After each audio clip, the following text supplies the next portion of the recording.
Kia ora koutou whānau. Welcome back to another edition of Big Hairy News. And with us tonight, Chewy tonight is on Fringe Festival duties. We have the one, the only Calvin Morgan. Good evening, sir. Good evening to you. Kia ora, everyone. Yeah, kia ora. Thanks for jumping in, man. I mean, Chewy's going off doing a whole bunch of, I think he's doing reviewing, and they're forcing him to attend these shows that he has to go and see and then write reviews on, and so that's what he's all about tonight. And yeah, much like last night when we had Clint Smith in, you've come in tonight to help us out, to give us a bit of insight for the night. So thank you for that. How you doing? How's life at the moment? Pretty busy. Yeah. And never relents. You know how it goes. That thing got going on in the background. That's just an ongoing whatever. Spent 8 hours on that today, which was happy days.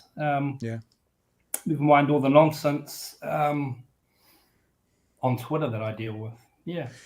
Twitter's been interesting tonight. We're going to talk about that. We've also got coming up very shortly, coming up in just a minute actually, Justine Sachs from Dayenu, which is the group New Zealand Jews Against Occupation.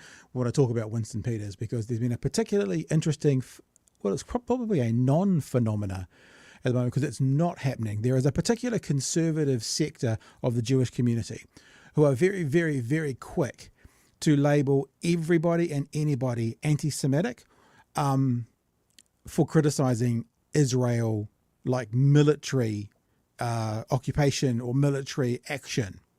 Now, that conservative group of the Jewish community, and like there's conservative groups, there's liberal groups, like the real world, has been very, very quiet about Winston Peters, and I'm interested to get Justine's take on that. Also, kind of some new updated news on the Winston story tonight. We talked about it last night. We're going to talk about it again tonight. And then other bits and bobs on the way as well. I mean, Mr. Luxon on, I think it was breakfast this morning, talking about, what they're going to do with Kainga Ora, tenants, and on the Tova O'Brien podcast the other day. We've got some interesting stuff coming up after that as well. So yeah, action-packed show. Thanks for being involved, guys. We're looking forward to a full one. And we'll just say to start off with a huge thanks to all our patrons. Thanks for being a part of what we do. Thanks for being a part of our everyday sort of work and our work outside of what you see us broadcast as well. We're very appreciative to you, and we thank you for all your time. A few newbies there today. Tina Ranson has become a super patron overnight, so thank you for joining on board. Tina, we appreciate you as a part of our team. And also Roger Anderson just joined up as well. And I'm trying to think, there was another one. Maybe it was Gareth Andrews. Was it Gareth Andrews? Maybe it was. He's also decided. If it's not Gareth, then you've just got a second shout out. So there you go. So thanks for being a part of what we do. If you're interested in joining up and being a part of the team that helps, doesn't pay for what we do, but it just contributes to towards what we do. It's patreon.com/Big Hairy News. So, let me just move all that stuff out of the way. Actually, before we do that, there's already a couple of people who have given super chats. So let's just start off the show like this so we don't have to do it in an hour's time and say, back at the start. So JMK Hanlon for a $5 super chat. Thank you for that. Says, back stronger, Chumbawamba. Yeah, me and Calvin were talking about that beforehand. It's an interesting story, but it's not an uncommon story. Quite often, Trump will come out to a song and the artist will go, "Don't play my song." Or we all know about National and Eminem, "Don't play my song." So I see Winston Peters today has come out talking about a lefty shill journalist is responsible for him not being able to use Chumbawamba anymore. Then I think he said he could use it, and I've seen a headline, I haven't read the story yet, from a copyright lawyer who said, actually, I don't think you can, son. Just cool your jets. And also David Thompson for the $5 super chat. I think Brooke Powell Stanley of Auckland Auckland Action Against Poverty would be a good fit for your show. She was great on breakfast today. Okay, well, we'll put that in there. Thank you, David. Thank you for the super chat, and thank you for the suggestion. We'll definitely put that in the area in the notebook to possibly chase up. I mean, Calvin, I don't think we're going to give a lot of attention to the Chumbawamba thing, but you brought it up before we came on here. Do you want to speak anything to it? Is there anything that you find particularly interesting? Yeah, I'm just laughing. It's just another thing to get him to old man shouting at clouds. That's probably all that needs to be said about it, more than anything, I think. It is funny that he's been using that song, I get knocked down, but I get up again. And now the band has said, no, you can stay knocked down. That's even though our song says, but you can actually just stay knocked down because we don't want you using our shit. which is fair enough. Exactly, yeah. All right, let's bring Justine in. Welcome to the show from Dayenu, which is New Zealand Jews Against Occupation. It's Justine Sachs joins us again. Justine, good evening to you. Kia ora, how are we? Yeah, kia ora. Thank you for joining us tonight. Really appreciate you jumping in and giving us some time. I think what we'll do, there's been an updated story on Old Man Shouts at Clouds, Methuselah, as we've been calling him, because he was obviously alive 600 years ago to remember what happened with Nazis, because he did say yesterday, we all saw, like he was there seeing it. So he is like 140 years old. But there's been a bit of an update on the story today. So I thought we'd start off by just showing the update. And then after that, we can get into a chat about what's been going on with it. So let's play the story first of all. This is from One News Tonight. It's only a minute 20, but this is the action in Parliament today around Winston Peters and his comparison between Nazi Germany and co-governance. We'll talk shortly about all the bullshit pushback that's coming back talking about it's got nothing to do with the Holocaust. We'll talk about that in a sec, but let's have a look at the story, the updated story today. Our Prime Minister has had words with Winston Peters over his Nazi comments. The rhetoric is damaging and it's unhelpful and it causes division. It doesn't drive civility in our politics. And today, Mr Peters was sure in a mood. We're not listening to either yours crap, actually. Has the Prime Minister asked you to pull your head in, Mr Peters? Have you lying last night? Has the Prime Minister asked you to pull your head in? Last night. You stop lying, mate. Have you been asked to pull your head in, Mr Peters? Other politicians weighing in. It's so unhinged, it's like the door fell off. It's frankly utterly embarrassing. When it comes to the example he used, it's not the one I would have used, I think. If David Seymour's going, oh, that one's a bit touchy, son, then you got to check yourself before you rickety-wreck yourself, that's for sure. Well, do you know what? I reckon he said that because he was one-upping Seymour, because Seymour compared it to South African apartheid, and Winston said, well, here's, the Holocaust. Yeah. Well, true that actually, but yeah. So maybe this talks to the leadership model they've got in there and what's going to happen in the future going forward. Between, we've had word from a particular individual who knows people who talks about, don't be surprised if Winston blows this whole thing up in about 18 months from now. But up until this point, it feels like David Seymour has been the loose unit until this particular event happened. So, okay, we'll get to the end of the story. It's got about 40 seconds to go, and then we'll have a chat. Can be upsetting to a lot of people. On Sunday, Winston Peters raged against co-governance under Labour. And the insidious creep of racist co-governance that has spread through legislation and the public sector. Then brought up the Nazis. I've seen that sort of philosophy before. I saw it in Nazi Germany. We all did. You compared Labour's approach to co-governance to Nazi Germany. Is that appropriate? Yes, it is. Now, Mr Peters wants you to believe he wasn't talking about Labour and co-governance at all, but Te Pāti Māori saying last year that Māori have superior genetics. Even though they've just played the clip where he said, yes, it's appropriate to make that comparison, he's now walking it back. That's how he could have walked it back if he hadn't have done that, perhaps, with an honest expectation, but he just said it's fair to make the comparison. So he's already outed himself that this is not the reason. You feel sorry for him? Why's that? Well, look, this is what We're not really here to talk about that. Yeah, I'm not going to blow anything up as where everybody else is. So that's the short clip from there. Let's have a talk about it. There's so much actually from that. The first is actually Justine from the person on the panel today who is Jewish. What are your thoughts around how Winston kind of threw that out there?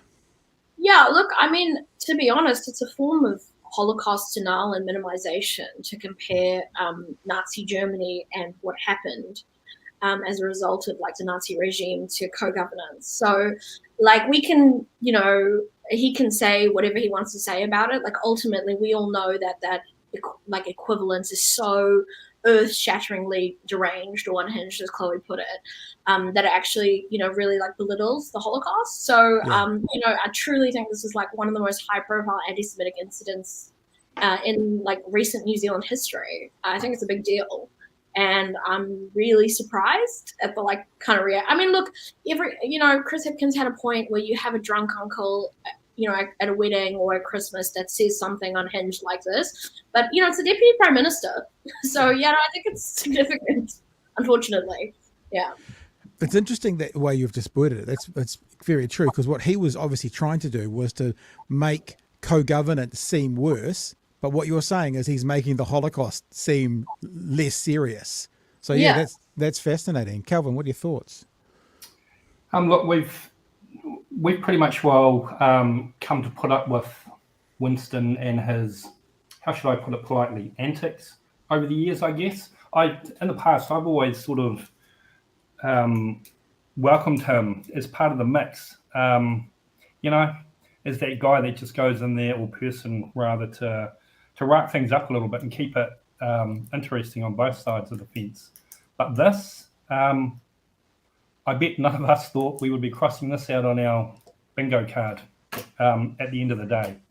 And I never would have spotted it. I mean, he runs pretty close to the line, let's face it, time and time again. But this he's crossed it, and I'm just flabbergasted as to the reason why. Is it just an attention grab? Does he want to be up there in front of the headline? All of that sort of carry on. I have no words. But the double down stuff is pretty typical of him as well. Woke media's to blame for this and blah, blah, that. And, I think he's seen the error of his ways, and he is desperately trying to walk it back, albeit very subtly. But I don't think this is something that he's going to be able to... I don't think we're going to forget, basically. And I mean, what a way to go out in his penultimate years, What a way to go out. Anyway, that's my 2 cents worth. I think it sort of reflects how radicalized his base are getting, like we saw that kind of stuff during, the anti-vax movement, where we had people comparing vaccine mandates to, the yellow star that Jews under like Nazi occupation were made to wear.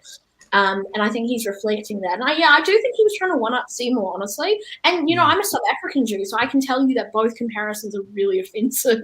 Comparing co-governance to apartheid is offensive. Comparing it to the Holocaust, man, really, really just, it's not just poor taste. I think it's like something else, because to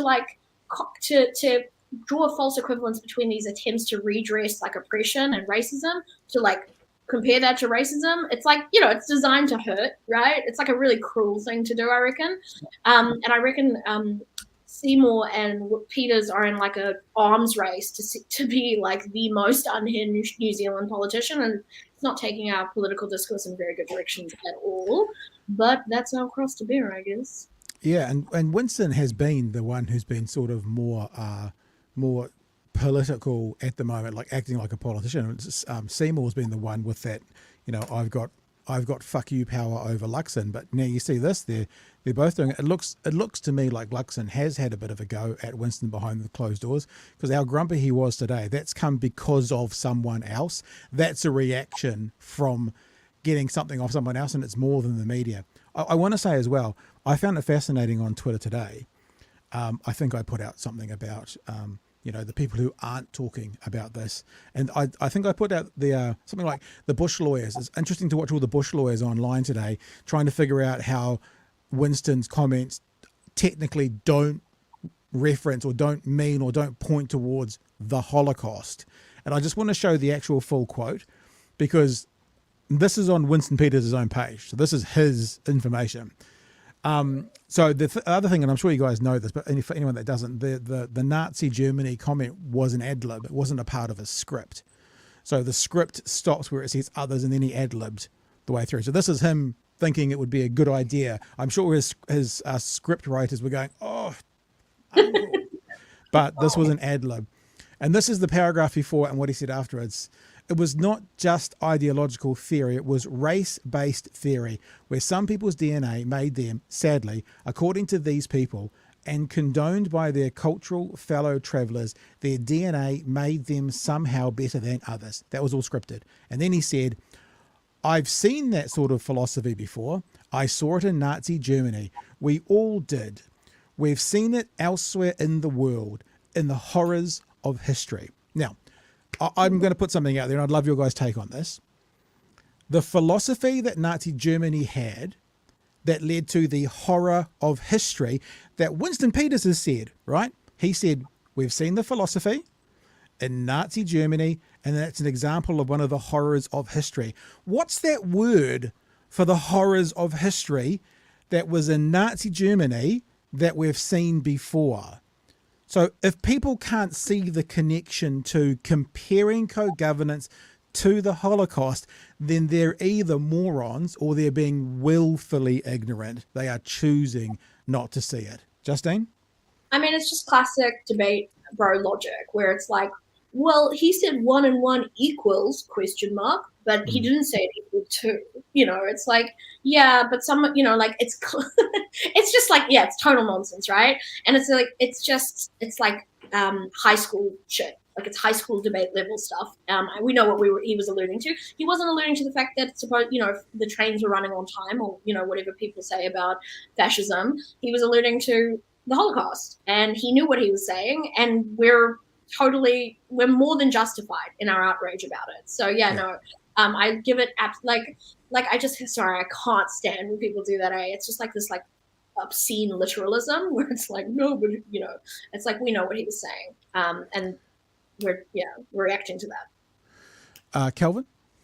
Yeah, petulant bullshit using the good old degrees from Facebook University. In a nutshell. Simple as that. Just real petulant behaviour, trying to push back.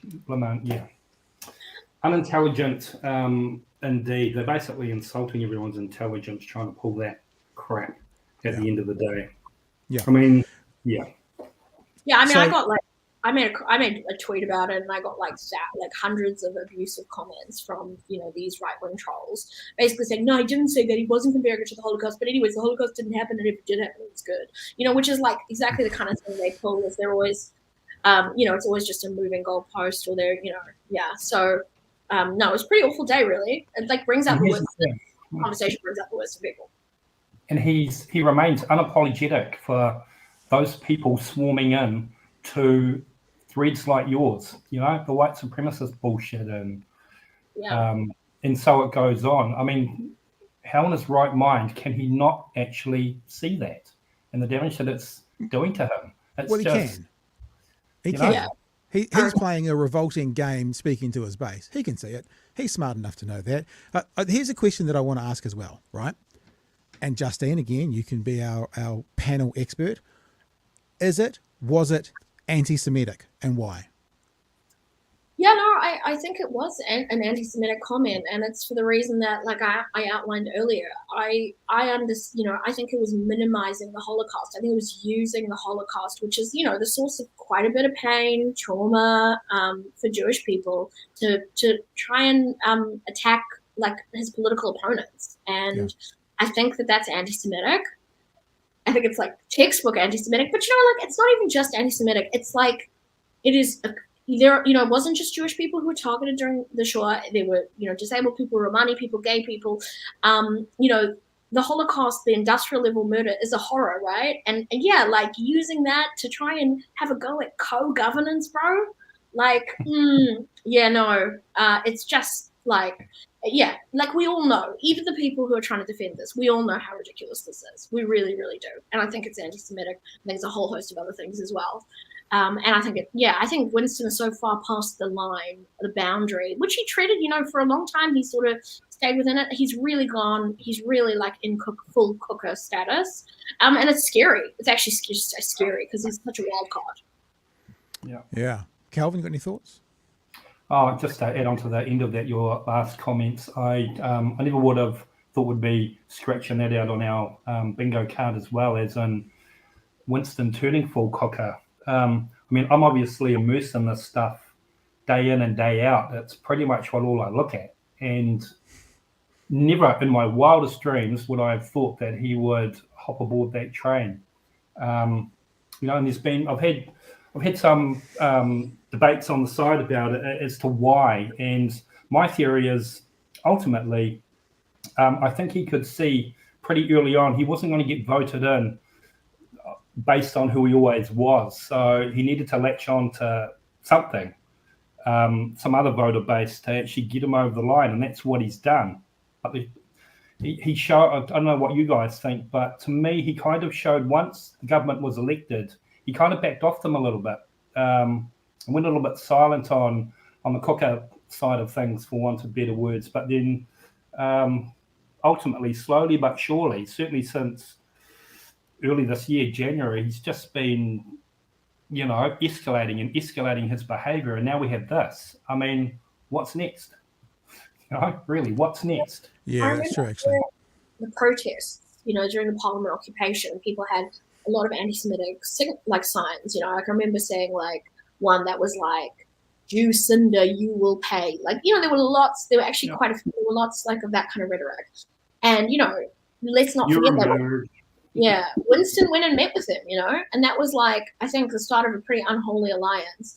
Unfortunately, in all these circles, there, the conspiratorial circles, so much of that will always come down to the nefarious, Jews who are secretly controlling the world. And so, again, I think that also plays to his base. I don't even know what to say, really. I mean, I guess it's the next thing we're going to talk about, right? Which is the response. Yeah, and let's do that now. I mean, there's a sector of the Jewish community online that's labelled me anti-Semitic and this show anti-Semitic, and because we've been critical of Israel's response to Gaza, right? Well, I don't think we've ever talked about anything to do with the Jewish faith or religion or whatever it is. It's always been about Israel, and there's a bunch of them who are very, very, very, very quick to throw that word at people when they criticize Israel. But a bunch of those people and groups, including, for example, the New Zealand Jewish Council, unless they've released something in the last hour that I haven't seen, are silent on this. And I wonder, and it's not just them, it's some of them, and it's the people who also support their messages, are silent on this. And that's what I wanted to ask you, Justine. I guess it's in your opinion, this is anti-Semitic. Why are these other groups, and I'm calling them more conservative Jews, maybe they are, maybe they aren't, I don't know how to label them, through not saying anything, are sort of backing Winston that he's not being anti-Semitic. That's how I read it, at least anyway. So just to be really clear, the New Zealand Jewish Council is so-called the representative body of the New Zealand Jewish community. It is unelected, and it's really unclear how these people are appointed, but they are the self-appointed representatives of the New Zealand community, Jewish community. They have taken it upon themselves to basically act as, instead of the New Zealand Jewish Council, the New Zealand Zionist Council, yeah? And so basically their entire role in the New Zealand sort of political discourse is to police criticism of Israel and to defend Israel. And the sort of needs and safety of the New Zealand Jewish community seems to come secondary to that. And never was this more on display than this incident. So Winston is I would say that he'd be considered an ally of Israel. He's been, a pretty staunch Zionist.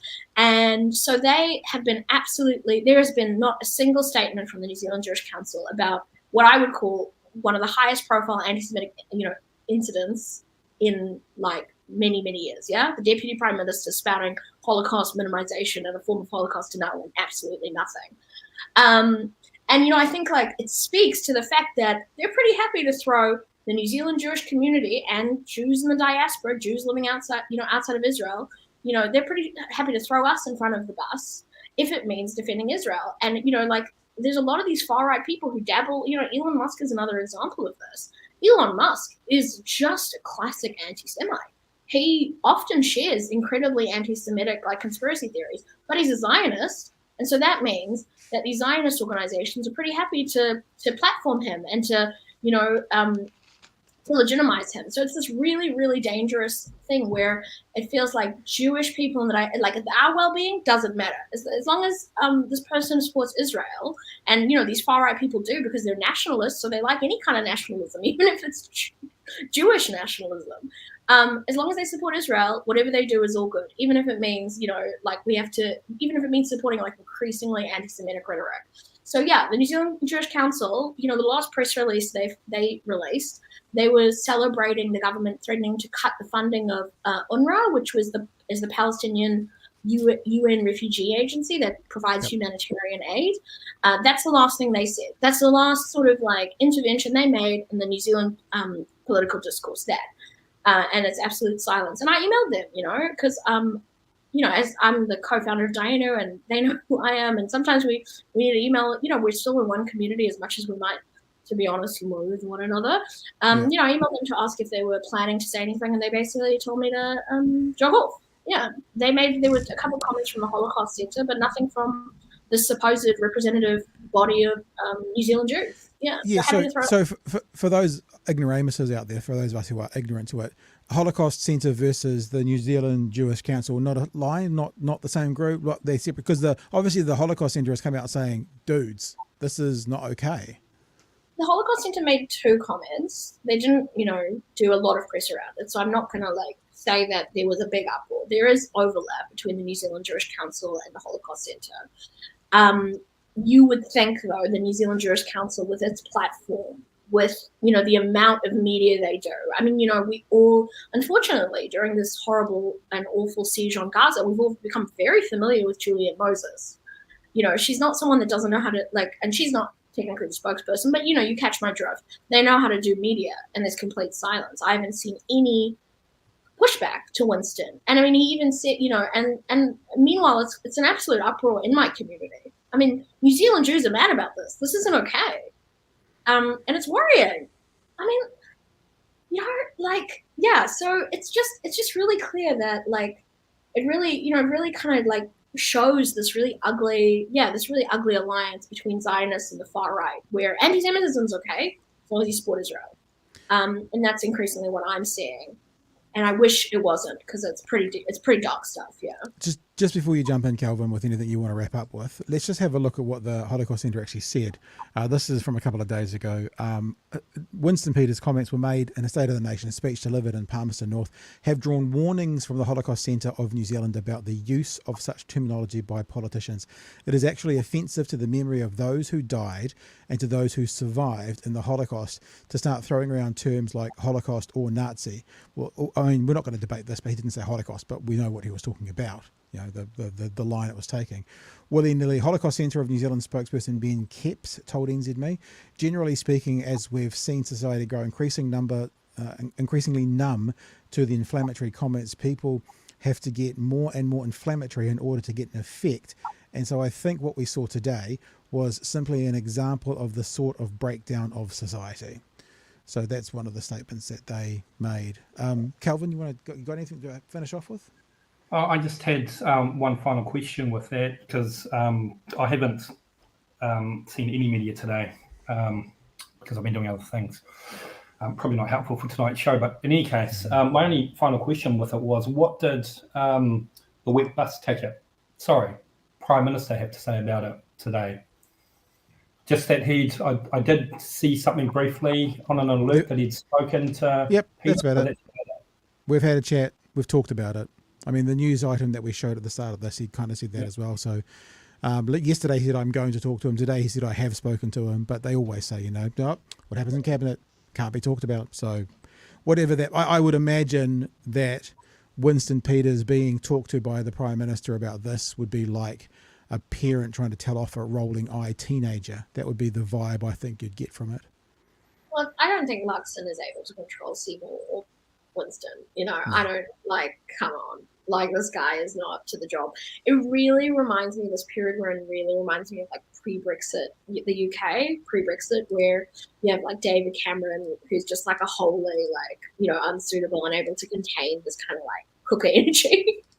And I reckon that's Luxon. Even Luxon is a big fan of David Cameron. So I think it's going to be a horrible roller coaster the rest of this term. And I hope that everyone's right about Winston, not only seeing it out to 18 months. And I think the more we say it, the less likely it's going to happen, because he's a contrarian.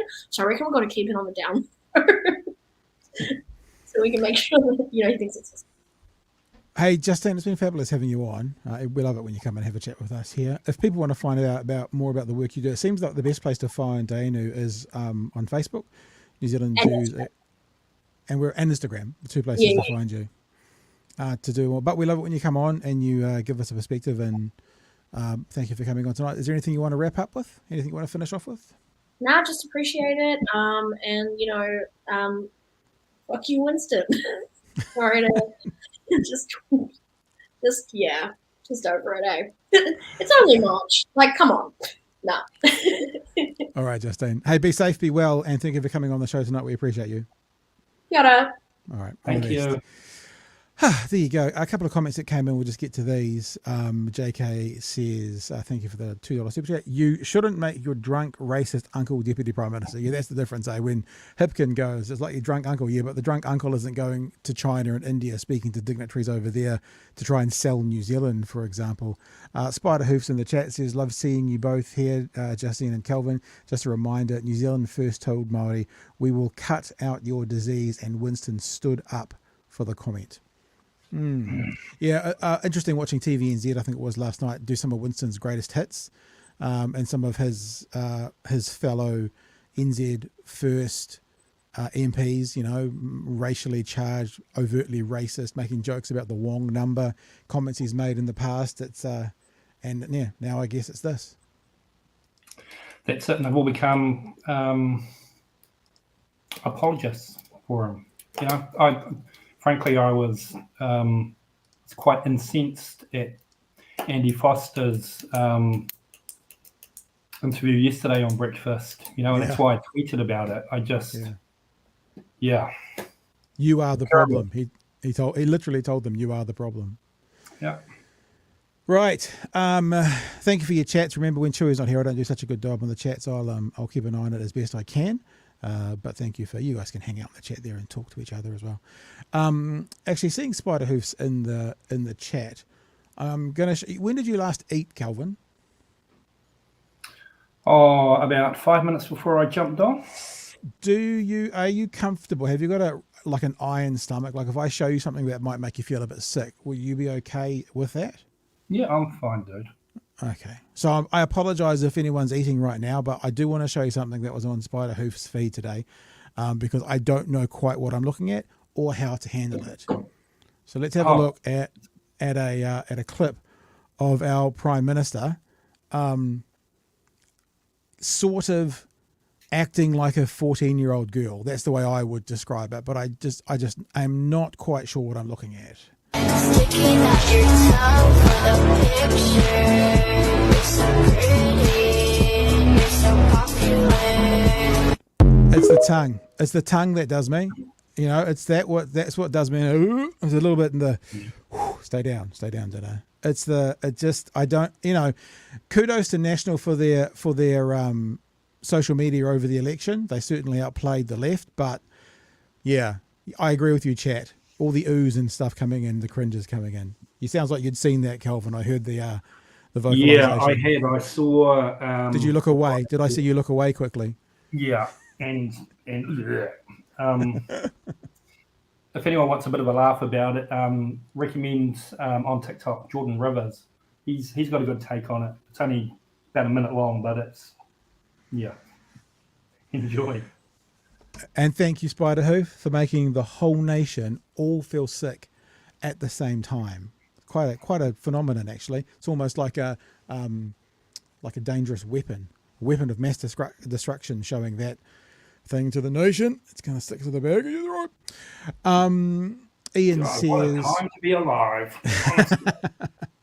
Yeah, think how far we've come since, you know, the David Longies and the Rob Muldoons and the Helen Clarks, and now you've got the Prime Minister sticking his tongue out to a song like a 14-year-old girl, eh?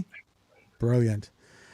Ian says, a party with integrity would let the government fall rather than allow a minor party be a tail that wags the dog. We talked with Clint Smith last night, and he used a really good analogy. And I don't know if it was on the show or because we talked for about 20 minutes afterwards. That's what I do sometimes. Me and Chewy go, see you, good night. And then 15 minutes later, I'm going, dude, I have to go upstairs and get ready for bed. And, but it's that the right in general, in fact, maybe I'll play something that I got off YouTube tonight, which is about the right. It's not to do with what we're talking about.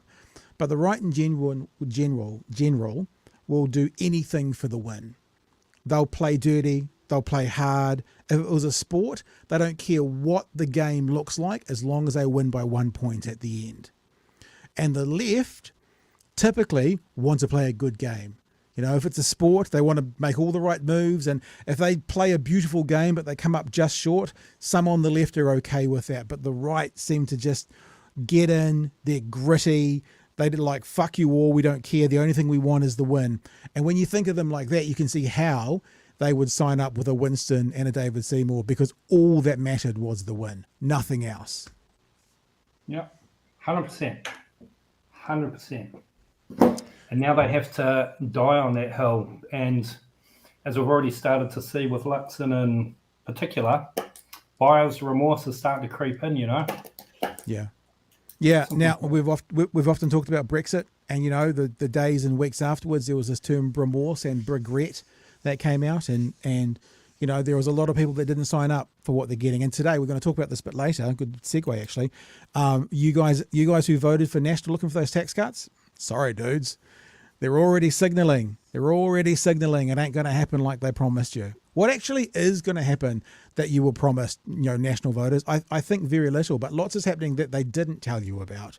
Anyway, but this is actually a clip off CNN via TYT. I'm going to play it. So it's to do with the right in politics. And it's Jon Stewart talking about the Republicans. But we've always said the left make policy and the right respond to policy. You know, you just think about the first 100 days. How many things did they undo? The only new thing they came up with was banning cell phones in schools. That's the only new policy. They either reintroduced old policy, like roads of national significance and boot camps, or they changed Labor policy. So they don't actually do anything. They don't make policy. You can't find a right wing, a national policy that the country holds on to, like left wing ones, like interest-free student loans, like working for families, like the health system, like state housing, all left wing policies. And the whole country holds on to those now. There's nothing like that from the right in New Zealand. Jon Stewart's talking about it, and he's talking about Republicans, but I think what he's saying could be transferred pretty much to any right country, and especially in New Zealand. And what we're doing right now. Have a listen. What would you do if you were out of governing ideas?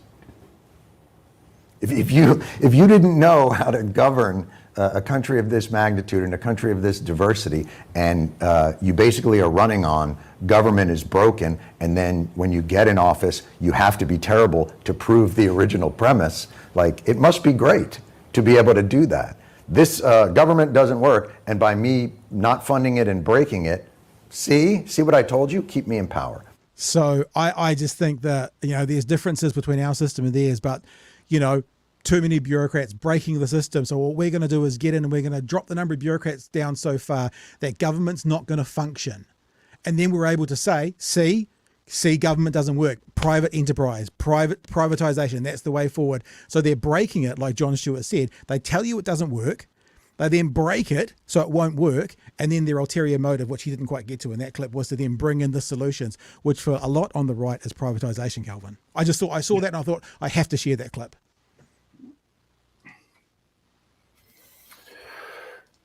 Regression. Yeah. Yeah, it's a bit scary, eh? Let's get to our hairless Prime Minister. Hairless leader, sorry, is what we should be calling him. Got to use his correct title. We are having a look at him.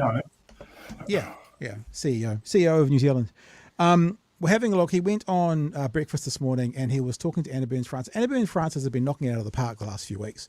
Really, really impressed. It feels like Jack Tame was out there on his own for quite a while with holding, you know, the powerful to account. Anna Burns-Francis is doing that a lot as well at the moment. And for people who are thinking, oh, all you guys do is talk about national and what about Labor? It's like Labor's not in power. Dude, those guys are irrelevant at the moment. You talk about those who are making the moves, who are changing the laws, and that's national. So yeah, most of the time we talk about national. So they started the conversation talking about Kainga Ora tenants. And the first question that Anna Burns-Francis asks about is really how many children will end up on the street. Let's have a look at part of this conversation from this morning. Enough is enough, according to the government. Bad behaviour from state housing tenants has reached breaking point. Now it's promising a crackdown on unruly behaviour from those living in social housing. More evictions are on the way. But those people don't just disappear. So where does the Prime Minister expect them to go? And how many children will it see living on the streets? Christopher Luxon joins us now. Good morning, Mr. Luxon. How many warnings will a tenant get? Can you give us a number, please? Well, look, ultimately that's a decision for Kainga Ora to work out how they implement that policy. But so the first sentence of his answer actually ruins anything he said the whole time, right? The very first sentence he just said negates anything else that they've been talking about.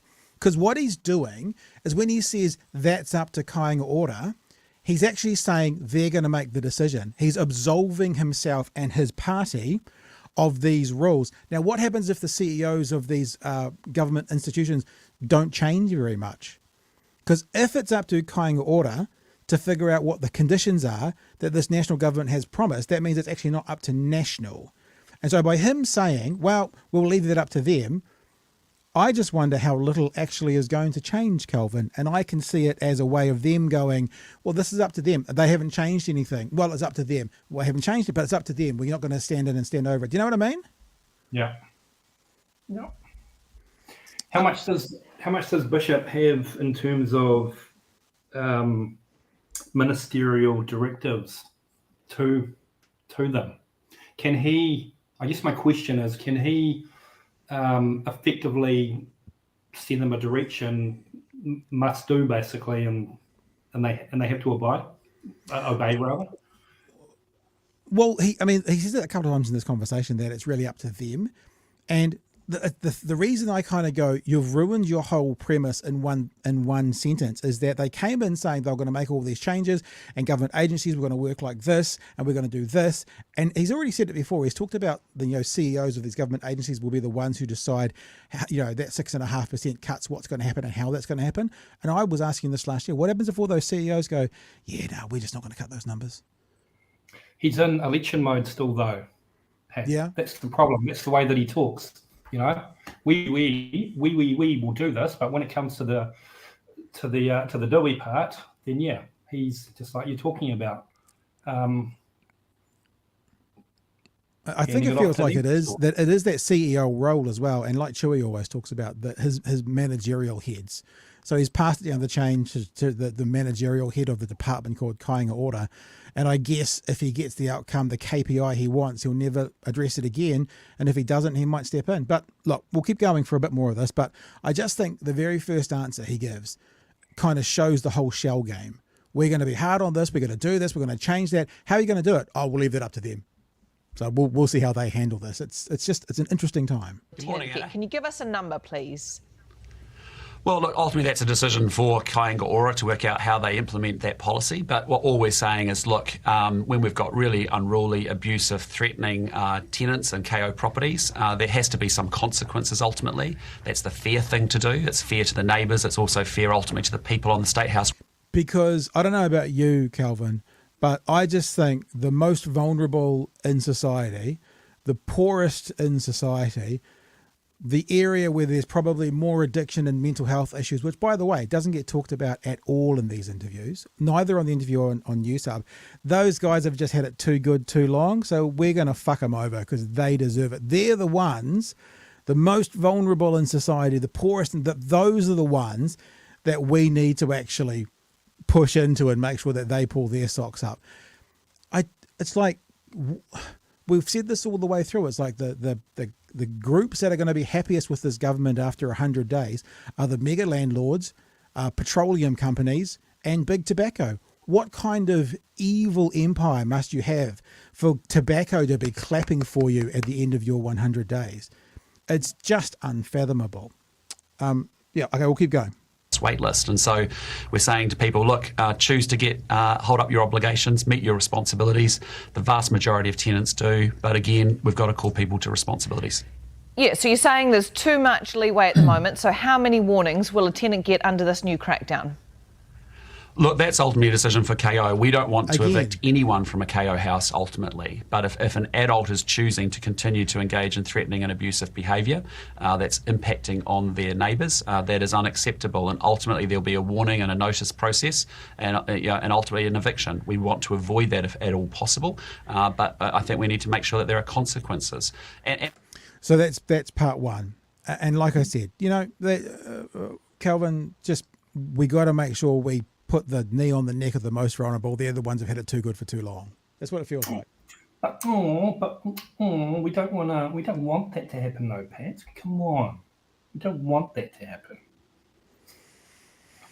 It's very frustrating. I mean, the other thing is, and I don't want to get too far ahead of ourselves, but they go into where are they going to go. And the answer that he gives to where they're going to go is actually impossible based on their new rules. Maybe we'll just keep trucking straight into the second part and we'll see what they've got to say about it. So this second part, Anna Burns Francis starts off by talking about, these guys are all about KPIs and they're all about results and outcomes. We hear that all the time. So how many more evictions does this government expect? Because if they've modelled it and they know what there's been, and they've been going around talking about 300 plus complaints a month and only 3 evictions, so they've got the data. So what would be a good outcome? What would be a good KPI for their new way of doing things to be successful? So Anna's trying to dig into that and hoping she can get some of those answers. Well, again, it is ultimately for Kainga Ora to operationalise the policy and the letter of intent that we've actually sent them. But what Do you have an expectation around evictions? Well, here's an example, right? For the last 3 or 4 months, we've been running at about 335 incidences of abusive behaviour. What we've then seen is over the course of the last year, I think only 3 evictions, for example, of unruly tenants. Clearly, that doesn't work. Again, we don't want to evict people from KO houses. It's a privilege to have one.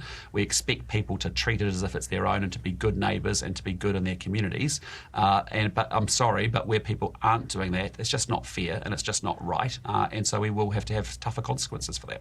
Okay, so 3 evictions to 300 plus complaints. What would be a ratio Per that month. you would feel more comfortable with? What would be a rate of evictions that you think would match the level of complaints about unruly behaviour? Well, what does the advice suggest that it will do? Yeah. So what it says Outcomes, is, Mr. there has Luxon. been a previous government that's had a different policy, which is actually about keeping people in their houses, irrespective of their behaviour. Gosh, isn't that a terrible policy to have, to keep people safe and dry and warm in a house? No, fuck that. What we're saying to the leadership of KO, hey, listen, our letters of expectation as a government to you is that you actually can move away from that policy, because actually it's important that we hold people to account, that they take their responsibilities seriously. They get a right for a house. They have a responsibility to do the right thing by it. That's all that this is doing, all this directive, all this letter is doing. So the other thing, Calvin, and jump in after this one if you want, bro, is that what we haven't heard in this interview, we didn't hear it on TV3 either, I had to listen to that when I was walking the dog, is at no point has someone said, what if these tenants can't do what you're suggesting? And I know there's going to be a group of people out there going, oh, they're grown-ups. They can do it. They can sort it out, If you're going to find things like mental health issues, addiction issues, PTSD issues, all sorts of broken people, this is one of the areas you're going to find them. So no one's asked him the question yet. So I put this onto the media as well. What about those people that literally cannot fulfill the criteria you're asking for? What happens to them? That hasn't been asked yet. And that's a huge concern, because that's not only the most vulnerable, it's the most vulnerable of the most vulnerable. What happens to them when you put your knee on their neck? What do you reckon? Oh, it's quite simple, really. They become an even greater burden on society, a drain on all resource at the end of the day. I mean, if we cut these people loose, God forbid, out onto the street, then what? Who's going to take responsibility for them? I think that then what is so important. We used to do this a lot in Talkback. We'd get the oversimplified argument coming up. I've got a house and there's a solo mum and there's gang members visiting. I want them out, or my neighbourhood. And people would phone up and say, yeah, of course, yeah. And I go, and that's what I asked them. I'd literally say, then what? So then what for those kids? Then what? And it's like, well, we don't care. And I said, well, okay, but what if then what's living in a car? And what if that car is at the end of your driveway? Because they're going to be somewhere. Then what? So it's just washing my hands of them. Society's only as good as we treat the least, that idea. And if these people are the least, I don't want to judge them into that kind of self-fulfilling prophecy, but if they are, if we're basically saying, if you're not a good boy and girl, then we're going to take away your house. What is that going to do? How is that going to leave people? It's this meanness. Yeah. I mean, I don't think any of us would say, yay, let's let them break the walls of all the houses of Kainga Ora. But I don't think, I'd like to see, maybe I shouldn't say this, but maybe I'll go looking for some research that goes, the harsher you are with the most vulnerable in society, the better outcome you get. I would be surprised if that research existed. Because these people, it was like, I was like, when the anti-smacking, I was actually a talkback host when the anti-smacking thing went through, which was hours, hundreds of hours of talk. And I remember talking to a person about smacking kids, right? And he was talking about, how these kids need this kind of smack and they need it. And we got to this point where we painted this picture of this kid, and I was living in Auckland, I'm from South Auckland, and, this and that, and we need corporal punishment, we need this. And the point was, but this is the kind of kid who gets that at home anyway. Like, this is the kind of kid you're portraying. It's a stereotype that there very well could be violence in the home. And if it's not working, what do you think smacking them is going to do? The people we're talking about are the ones who are going to be the most vulnerable and are statistically likely to have the most issues to sort out, personal, mental, spiritual, whatever you want. So I don't think just using the stick is going to work for the most vulnerable of the most vulnerable. Do you know what I mean? Yeah, but it was how I was raised, Pat, and I turned out all right. So if it's good enough for me, it's good enough for them. Come on, that's the mentality behind it, basically. All care and responsibility. Yeah, that's very true. Last part of the conversation, Anna Burns-Francis talks to, and I've seen Mr. Luxon being called Lux Luthor, which I think is quite a clever name by some people. Lux Luthor, talking to Lux Luthor about what about punishing the kids for the sins of their parents. That I've reworded that. She doesn't literally say that, but what do we think about punishing kids for what their parents are doing? What these kids are innocent in this whole thing, and if you've got these parents, now this is my diatribe now. There's got these parents who actually can't make the change through whatever. Through addiction, through mental health issues, through societal issues, whatever it is, they actually can't do it. What are we doing for them, and what about their kids? Can you tell me how many children you expect will be affected by this tightened up policy? Look, I don't have those numbers at hand, Anna, but what I can tell you is today there are 3,500 kids that are waking up in families in emergency housing. There's 25,000 households that actually are desperate on a state house wait list to get their shot at a state house as a result. Again, as I said to you, we don't want to evict families from KO, but when adults and parents have choices and decide to make a choice not to be abusive and threatening and disruptive, the best thing is we're setting an expectation, change your behaviour. I'm not trying to be a tree hugger here, but it's an incredibly privileged, wealthy thing to say when people have choices. When people have choices.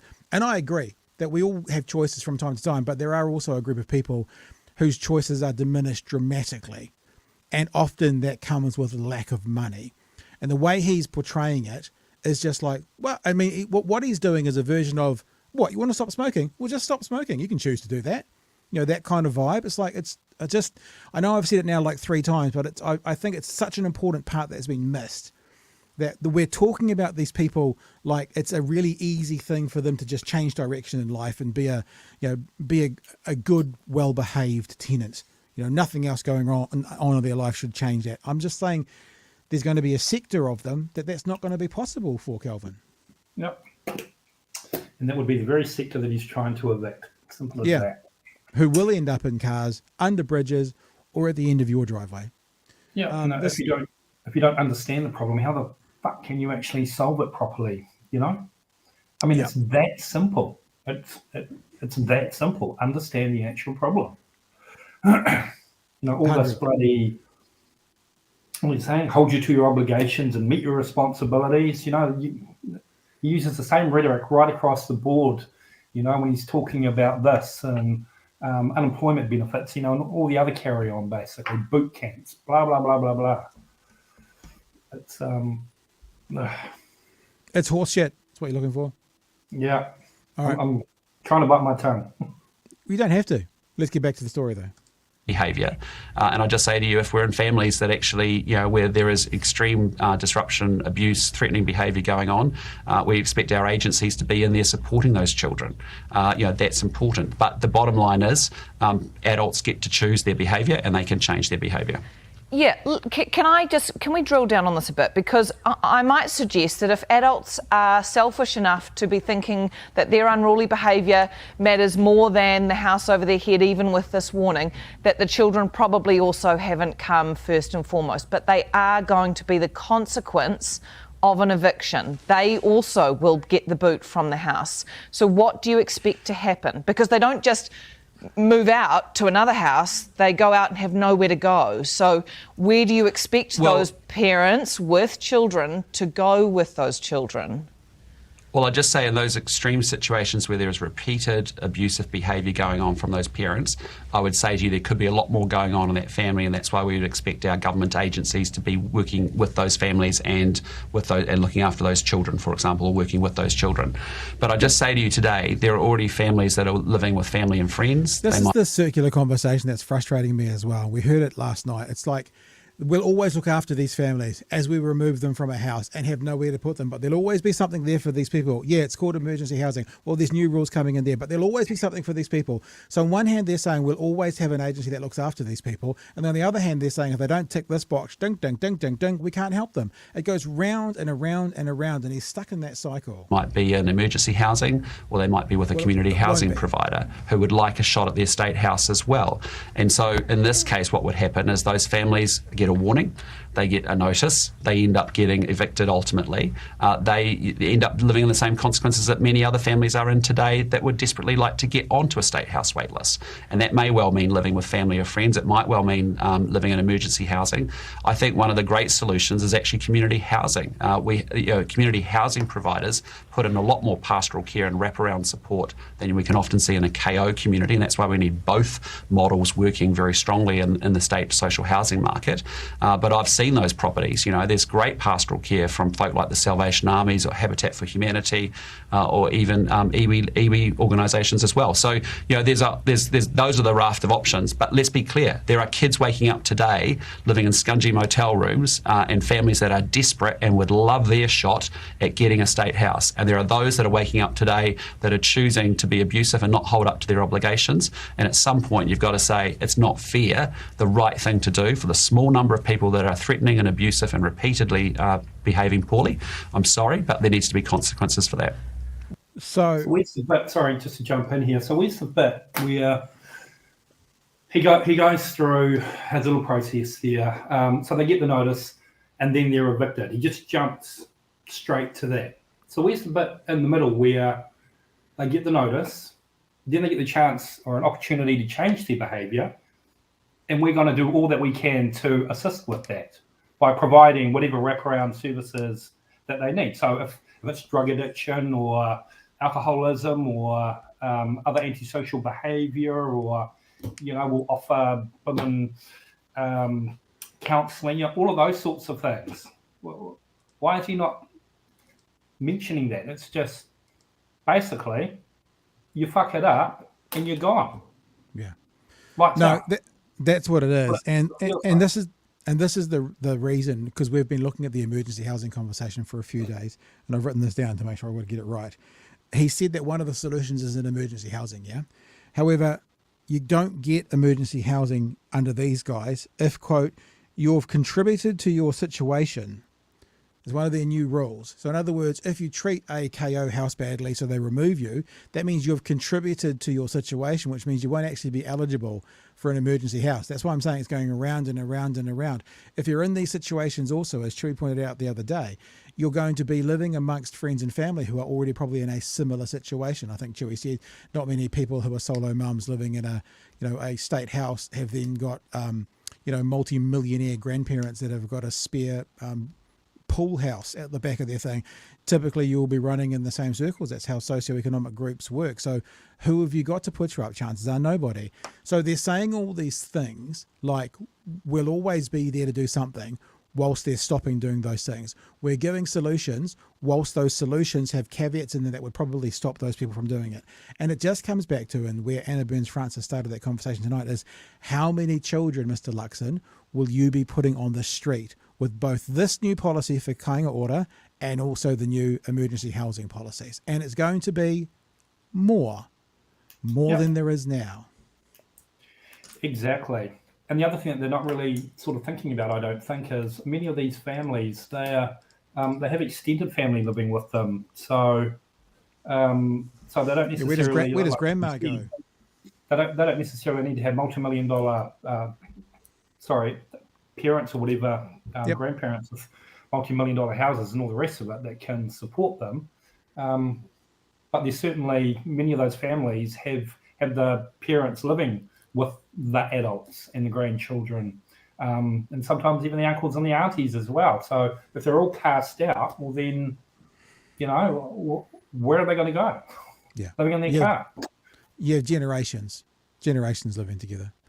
So yeah, that's very true as well. So the person that has the 3-bedroom state house, there might be the tenant. They're allowed to have mum and dad move in with them, or uncle and auntie, or brother, or whatever, because that's they can do that. So yeah, you're not just displacing the difficult tenant, but perhaps the tenant who's not difficult, but the uncle and the auntie who can't go anywhere else, or the grandparents, or the whatever it is. It's just mean. It's just this, like, I remember the stories about the 1990s and National putting in cash registers to A&E departments. It's that kind of vibe all over again. It's like, we are just going to screw you down. And like I said earlier, the people we're talking about are the worst off in New Zealand. And this government has such a focus on shitting on them. Like, okay, I would find you more plausible, Mr. Luxon, if you went and sorted out all the white-collar crime first. How about you start there, get that all sorted out, all the tax evasion, get that all sorted out, all that kind of stuff, and then work down. Then after you've been in for 2.5 terms, we're the only ones we've got left now to sort out at the bottom of society. But no, they've got this 100-day plan where the focus is on the most vulnerable. The focus of crapping or putting pressure on someone is on the people who need the most help. And those at the top who are doing scody, grimy, grotty things. If you have a look at what the tax, tax is being stolen versus, on welfare, what's being taken illegally, it's 100-fold. So what kind of government shits on as their primary focus of the start of their new term, the most vulnerable and the poorest? And we said this last night. They're trying to solve a problem. And the problem they're trying to solve is, we don't have enough money to give for our tax breaks. So all of this can be wrapped on that foundation of, we need to save $1 here and $1 there and $1 over there and $1 over there and $1 billion over there and 800 million over there, so we can give back to landlords and we can let them depreciate interest on their houses. And that's it. Because they're either vindictive, evil bastards, or they're calculated. And I would go so far as to say that this is more calculated based on what they want to do with tax refunds. Maybe they're evil bastards as well, but it's all about that. That's the problem they're trying to solve here. They're not trying to solve Kainga Ora issues. They're trying to solve, how do we give tax cuts? That's the issue they're trying to solve, Calvin. Yep, that's exactly it. And I also asked a question, and it might be worth you digging into for another show, but what are the major agencies, like your Salvation Armies, your Auckland City Missions, those type of people, organisations, what's their response to his plan? I'm very curious to know, because they'll be the ones that will be helping to do what they can to mop it up at the end of the day. I actually think as well, I'm just writing this down, because I think this is a question we should ask of every single policy and every single position this government takes, that any government takes, and that is, what problem are you trying to solve? Yeah. And that's a question that's going to go on for the next 3 years. I met someone, made a new friend, wee pal, the other day, who works at MSD. Names will remain nameless, obviously. Ministry of Social Development. And a person who's been working in that capacity for 4 or 5 years. And paraphrasing what we talked about, they said, I've only been working there for 5 years or whatever, so only under a Labour government. And they said, everyone in the office warned me. And they said, once National gets in, things will change. And they're like, the cuts we've seen, the management looking to stop things, the resources that have been taken away, all the stuff. And it's 110 days or whatever it is. And it's like, they know that when National gets in, these sorts of departments get stripped and are less effective. Like John Stewart said, they spend time telling us government doesn't work. Then they break government and then they go to the private sector. That's the plan. That's the plan. Hey, we're gone a bit long, so we're not going to do the story tonight on Tova O'Brien, what she talked to the PM about. But we will have a look quickly at this Nicola Willis, finance minister, because this is another thing you guys need to watch out. This is actually especially for the people who voted for them. You guys aren't going to get the tax breaks that you voted for. They're just not going to happen. She's already using words like "that is our intention." She gets asked questions by Heather Duplessis-Allen here about full tax cuts, or are they going to? They're not going to be staggered, are they? We're going to get all the tax cuts straight up. She doesn't answer the question. Even Heather Duplessis-Allen goes, when you don't answer a question with a yes, it sounds like it's a no. It sounds like you're not giving us the honest answer. Now, I mean, because we're running a bit long, I won't do a lot of interrupting here because the clip's about 3 minutes. But let's have a listen to Nicola Willis speaking to Heather Duplessis-Allen about these proposed tax cuts. I'd say good luck. If you voted for a tax cut, good luck. Mr. Hey, Nicola. Hello. Are you going to be delivering the tax cut as promised this year? Yes, we are. It has consistently been our intention to deliver tax reduction. And all I said this morning, because I've seen... Tax reduction, not the tax reduction we promised, tax reduction. They might have promised $50 and they might give you $1. We promised tax reduction. That you've written a column saying, oh, maybe we're backtracking. We're absolutely not backtracking. All I've said is, as is proper, that is subject to two things. One, that we get the detailed design right, and two, that it goes through a cabinet process. So those two things. Remember, cabinet process involves ACT and New Zealand First. No guarantees. Underway, and I can assure you, tax reduction for working New Zealanders will be the centrepiece of our budget. So anyone listening, be confident. The government's on your side. You'll be keeping more of what you earn. Okay, and this is the full tax cuts as promised, not staggered, all of it Good this question. year. Well, as you know, the coalition agreement had a requirement that we work with ACT on looking at concepts of their tax plan and how they could be integrated. So are we going to get what you promised us, Nicola? Well, we'll run it by ACT and see what they say and answer that in a few months. With the tax plan National took to the election. Obviously, there were other aspects of the coalition agreements with New Zealand First and ACT that both the tax and fiscal plan that National campaigned on have been altered in various ways. But at its heart, we remain committed to personal income tax reduction so that New Zealanders will keep more of what they earn. What have you compromised on then? Oh, well, we've already made all of that clear in the coalition agreements. There were various changes. So, for example, we've backtracked from the foreign buyers tax. At the same time, we've added a commitment to increase the revenue that IRD gets from compliance audits to make sure those who owe tax are paying it. So there have been various changes to the various party positions, and taken together, it makes me very confident that we can responsibly and affordably fund a significant package of personal income tax reduction in this budget. I mean, significant, no number, significant. That's all these words, which are very, very, very movable. They're very jelly-like. What is significant? What does that mean? For the most part, we don't really care. Most people will not care where you get the money. What they will be concerned about is you said they're going to get X and that they get X in their hand on the 1st of July. Will they get the amount that you have promised? Well, we are very conscious of that we want working people to get the tax reduction they were expecting. They haven't had anything since. We want them to get what they are expecting. She didn't say they will get what we promised. 2010.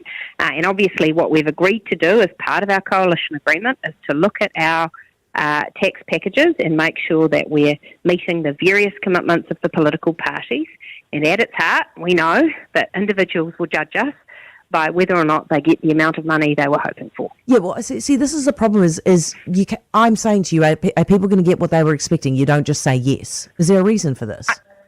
Well, yes, they will. But as I said at the beginning, Heather, I have to be careful here because the final design of the tax package hasn't been agreed to by Cabinet. No, that's okay. And you can keep the design to yourself for now. But if person X is expecting $70 or whatever it is, are they going to get what they are expecting? That is our intention. That is the worst line and the worst answer ever. That is our intention. Just be clear, national voters, they are not going to deliver what they promised you. And if you voted for tax cuts, you have been bamboozled. Hearing from me is not someone who's backtracking from tax reduction. Sounds like it though, Can I eh? just be clear? But no, it doesn't. What you're hearing is someone who actually, by the conventions of Cabinet government, has to take the final tax package to Cabinet, and the 20 people around that Cabinet table have to agree to it, and then it has to be legislated and delivered as part of the budget. And I'm being really clear with you. It remains our intention to deliver personal income tax reduction that people were expecting I bloody hope when you we went do. to the election. Remains my intention to receive it. As I think I've made clear, it's pretty important to me too. Because if she doesn't do it, she's got to resign. Calvin, hey, I talked the way through that. You got any thoughts?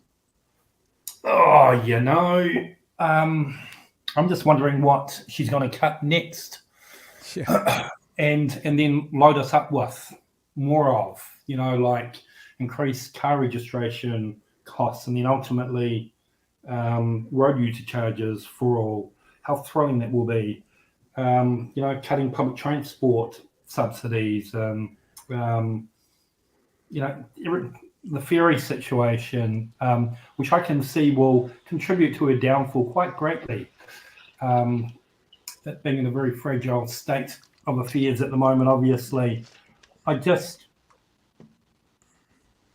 the overwhelming feeling of incompetence is the only word that I can use to describe everything that's happened. It's just been a bullseye right from day one, really. In fact, ironically, there's a tweet that I chucked out there, I think, towards the end of last year, and somebody asked me a question about, made a comment about media's not really going for the jugular on this one. And I clapped back and I said, look, to be fair, Luxon's been cornered on many occasions before the election, and yet, we still voted for this at the end of the day. And here's just a shining example.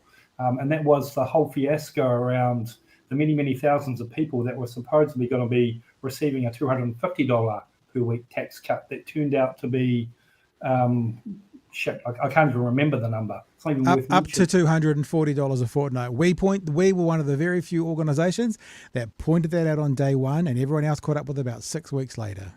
Yeah.